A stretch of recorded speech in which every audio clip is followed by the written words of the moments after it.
नमस्कार, स्वागत है आपका मेरे चैनल आपकी दीदी ललिता में।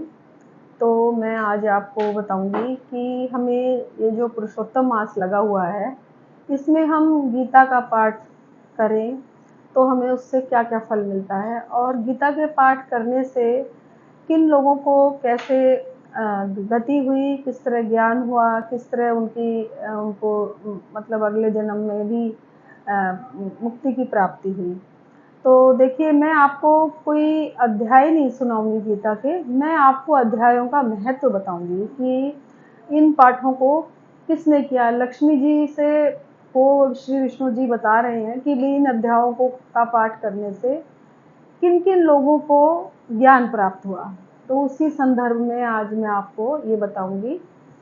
तो मैं आपको बताती हूँ कि एक बार शेषशैया पर विष्णु भगवान सोए हुए थे और माँ उनके लक्ष्मी जी चरण दबा रही थी। तो लक्ष्मी जी ने पूछा कि हे नाथ, जो लोग गीता का पाठ करते हैं, तो क्या इस पाठ करने से किसी लोगों का किन्हीं का उद्धार भी हुआ है?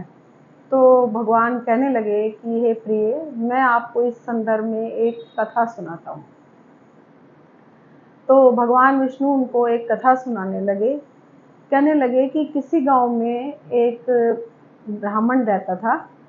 तो वो ब्राह्मण इतना दुराचारी था कि उसे ये ज्ञान ही नहीं था कि उसे भगवान ने ब्राह्मण की जो योनि दी है, तो उसके लिए उसे ब्राह्मणत्व भी होना चाहिए। मतलब ब्राह्मण को ना किसी के लिए अपशब्द बोलने चाहिए, ना मदिरा पान करना चाहिए, ना किसी पराई स्त्री के लिए कुछ भी गलत नहीं बोलना चाहिए।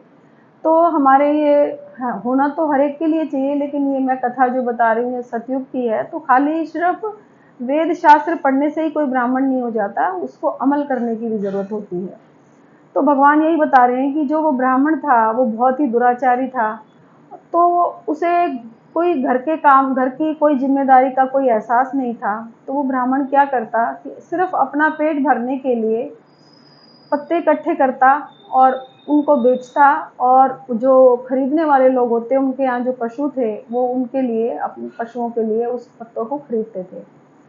तो इस तरह वो अपनी जीविका को कमा रहा था। तो एक दिन क्या हुआ, वो पत्ते इकट्ठे कर रहा था, तो उन पत्तों के बीच में साँप बैठा था। तो वो साँप ने उसको डस लिया। अब जब वो मर गया, तो उसका जो दूसरा जन्म है, वो एक बैल का हुआ। अब ये जो बैल है, ये जब इसका जन्म हुआ, तो इसे किसी निर्धन व्यक्ति ने खरीद लिया। अब वो इसे सारा दिन काम कराता, बोझा ढोआता, रात को किसी खूँटे पे बाँध देता, इसे पूरा खाना भी नहीं मिलता, क्योंकि वो व्यक्ति इतना निर्धन था, जो ब्राह्मण था, कि वो जैसा उससे बन पड़ता, वो वैसे ही उसे खिलाता। और उससे काम भी ज़्यादा लेता। तो एक दिन क्या हुआ कि ये जो बैल है, इसे उसे ऐसी जगह पर ले गया जहाँ पहाड़, ऊबड़-खाबड़ रास्ता, और उसके पेट में पर्याप्त कोई अन्न भी, मतलब भूसा भी नहीं उसने अच्छा खा रखा था। तो वो मूर्छित होकर गहरे गड्ढे में जाकर गिर गया। अब वो जब गिर गया, तो सब लोग ने देखा कि भई अब ये, क्योंकि अब ना तो ये मरने की हालत में था और ना ही ये ज़िंदा था, मतलब बहुत ही तड़प रहा था। तो इस तरह देख के बहुत भीड़ इकट्ठी हो गई। भीड़ इकट्ठी होने के बाद में सब लोगों ने कहा कि भई हम इसके निमित्त कोई जप-तप का कुछ संकल्प छोड़ देते हैं, जिससे इसकी मुक्ति हो जाए। तो सब लोगों ने उसके लिए जप-तप के लिए ये संकल्प छोड़ा, लेकिन उसके प्राण नहीं निकले, वो बुरी तरह तड़प रहा था। मतलब आप समझ लीजिए, ज़िंदगी और मौत के बीच में वो एक बहुत बड़ा संघर्ष कर रहा था। तो रास्ते से एक पतिता जा रही थी, वेश्या जो होती हैं, तो वो जा रही थी। जब उसने देखा कि इतनी भीड़ है और बैल भी नीचे पड़ा हुआ है, तो क्या कारण है, उसने पूछा रुककर। तो भीड़ ने में से एक व्यक्ति ने बताया कि ये मूर्छित होकर गिर गया, और अब ये ज़िंदा तो होने का कोई नाम नहीं है इसका, लेकिन इसकी मृत्यु भी नहीं हो रही, मतलब ज़िंदगी और मौत के बीच में ही ये खड़ा हुआ है। तो वो पतिता कहने लगी, तो फिर उसके लिए अब क्या कर रहे हैं आप सब लोग, ये आप जो माला लेके बैठे हैं, ये क्यों कर रहे हैं? तो कहने लगे, हम इसके निमित्त हम माला और जप तप कर रहे हैं, जिससे इसकी मृत्यु हो जाए, इसको दूसरी योनि मिल जाए। तो उसने कहा कि ठीक है, तो मैं भी इसके लिए कोई पुण्य दान है मैं भी कर दूंगी। तो उसने अपने मन में संकल्प लिया कि यदि जीवन में मैंने कोई पुण्य का काम किया है तो उस पुण्य का फल इस ऋषभ को मिल जाए और इसकी मृत्यु हो जाए, इसे इस योनि से मुक्ति मिल जाए। अब उसने तो ऐसा बोला और उसकी तुरंत मृत्यु हो गई। अब सब लोग हैरान हो गए कि हम लोग तो सुबह से शाम हो गई, इतनी देर से इसकी जप तप में लगे हुए थे, ये इसकी मृत्यु नहीं हुई और इसने ऐसा क्या कर दिया जो एकदम बोली और एकदम से इसकी प्राण पखेरु उड़ गए और इसकी मृत्यु हो गई, मुक्ति हो गई इसकी। तो सब लोग, अब ये जो पतिता थी ये तो अपने घर आ गई, अपने जहाँ इसका स्थान था वहां पर आ गई। अब जो ये वृषभ था इसने उसी नगर में एक किसी वेद पाठी ब्राह्मण के यहाँ इसका पुत्र रूप में जन्म हुआ। तो जब इसका जन्म हुआ तो इसके जो वेद पाठी पिता थे वो काफी नामी थे, विद्वान थे, तो उन्होंने इसका पालन पोषण शिक्षा दीक्षा उन्होंने ही दी।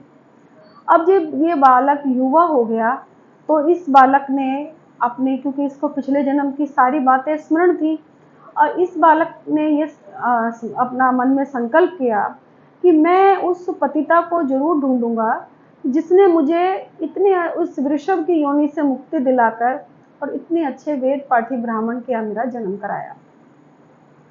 अब ये अपना शिक्षा का बहाना लेके और कि मुझे किसी दूसरे गांव में शिक्षा के लिए जाना है और पिता से आज्ञा लेके ये उस नगर में ही ढूंढने लग गया उस वेश्या को। तो इस तरह से जब उसने जगह जगह पूछा कि भाई एक वेश्या थी, उसने एक बैल को मुक्ति दी थी, दिलाई थी उसने, तो उस लोगों को काफी, क्योंकि वो काफी प्रचलित हो गई थी, तो बताया कि हाँ ये पास में ही घर है, आप वहाँ जाकर पूछ सकते हैं। तो ये गया तो इसने बताया कि मैं पिछले जन्म में वृषभ था और इस जन्म में मैं अब एक वेद पाठी ब्राह्मण का पुत्र हूँ। तो आपने ऐसा कौन सा पुण्य दान किया था जिससे मुझे इतने अच्छे घर में जन्म हुआ मेरा और उस वृषभ की योनि से मेरी मुक्ति हुई, और उससे पहले का जन्म तो मेरा और भी बेकार था। तो उसने बोला कि मैंने अपने जीवन में कोई पुण्य का काम नहीं किया, लेकिन एक तोता है और वो जो तोता है गीता के प्रथम अध्याय का कुछ पाठ सा करता है, कुछ श्लोक से बोलता है, तो मैं बस वही सुनती हूँ और मैंने उसी का स्मरण करके आप उसको पुण्य दान दिया था। तो उन्होंने पूछा कि चलो पूछते हैं उस तोते को कैसे याद है ये प्रथम अध्याय।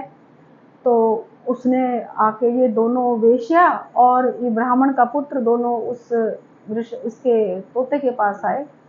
तो इन्होंने पूछा कि हे तोते, आपको कैसे याद है ये पहला अध्याय? तो उसने कहा कि मैं भी एक ब्राह्मण का ही पुत्र हूँ और मेरे पिता भी ये पहला अध्याय बहुत किया करते थे घर में, तो मुझे ये कंठस्थ था।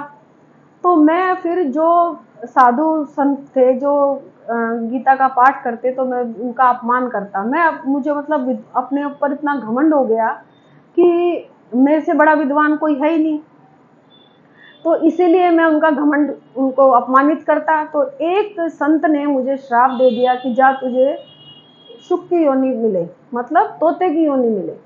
तो तब से मैं ये तोता हो गया, तो इसीलिए मुझे तो ये कंठस्थ है। तो कहने लगे कि फिर तू उस ब्राह्मण के घर, तो कहने लगा कि इसी तरह एक दिन मैं बैठा था तो किसी शिकारी ने शिकार किया तो मैं घायल हो गया। तो ये ब्राह्मण, जो एक और ब्राह्मण है जो वेद पाठी था, वो मुझे अपने घर में ले आया और उसने पिंजरे में बंद कर दिया और मुझे अपने पुत्र की तरह पाला।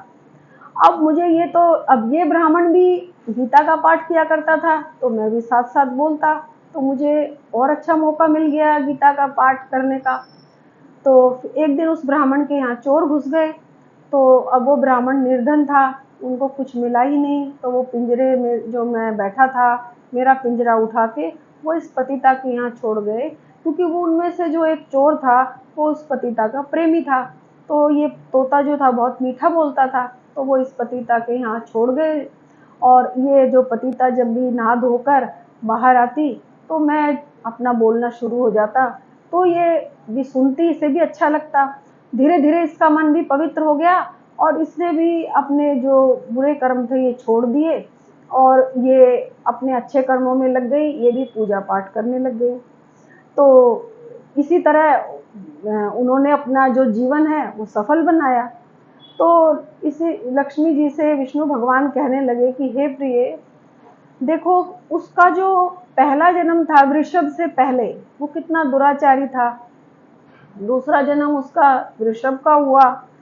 वृषभ के जन्म से उस पतिता ने उसे प्रथम अध्याय का जो महत्व था, मतलब उसका जो पाठ का था ज्ञान, जो उसने पुण्य जो मिला, जो भी वो पढ़ती थी, उससे जो उसका पुण्य प्राप्त हुआ, उस पुण्य का जो फल था वो उसने उस वृषभ को दे दिया।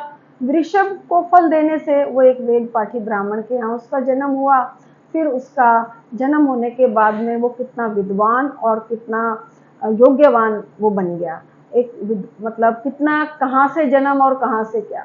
तो इसलिए विष्णु भगवान कहते हैं कि हे प्रिय, गीता के पाठ करने से यदि कोई दुराचारी व्यक्ति भी, यदि मरते हुए भी वो अगर एक श्लोक का पाठ भी कर ले या जरा सा उसके कान में पड़ भी जाए, तो भी उसको मुक्ति भी मिलती है, और दूसरा उसका जो जन्म की जो योनि है वो भी उसे मनुष्य की मिलती है, और उसको अच्छे घर की प्राप्ति होती है। तो हम पुरुषोत्तम मास में क्यों ना हम भी इस तरह के पुण्य अर्जित करें, जिससे हमारे जो भी पाप हमने पिछले जन्म में किए हों, या हमारे जो पूर्वज हैं उन्होंने किए हों, या हमारे कोई पिछले से पिछले जो हमारे कितने भी जन्म हैं उनमें किए हों, या हमने इस जन्म में भी किए हों, हमारे वो सब पापों का शमन हो जाता है। तो इसलिए आज मैंने आपको बताया कि गीता के प्रथम अध्याय का जो महत्व है उसको पढ़ने से कितने लोगों को शांति मिलती है, किस तरह से लोगों को मुक्ति मिलती है, और मुक्ति ही नहीं, हमारे कर्म भी सुधरते हैं, हमें भक्ति का ज्ञान होता है। तो आज के लिए इतना ही। कल फिर मिलती हूँ एक अच्छी वीडियो के साथ। तो नमस्कार, हर हर महादेव। यदि आपने मेरे चैनल को सब्सक्राइब नहीं किया है तो सब्सक्राइब कर लीजिए, शेयर कीजिए और मेरा मनोबल बढ़ाइए। इसी तरह से आगे मुझे बढ़ाते रहिए। यदि आप शेयर करेंगे, मेरे चैनल को सब्सक्राइब करेंगे, तो मेरा मन की और भी अच्छी अच्छी वीडियो बनाने के लिए करेगा। तो नमस्कार, हर हर महादेव।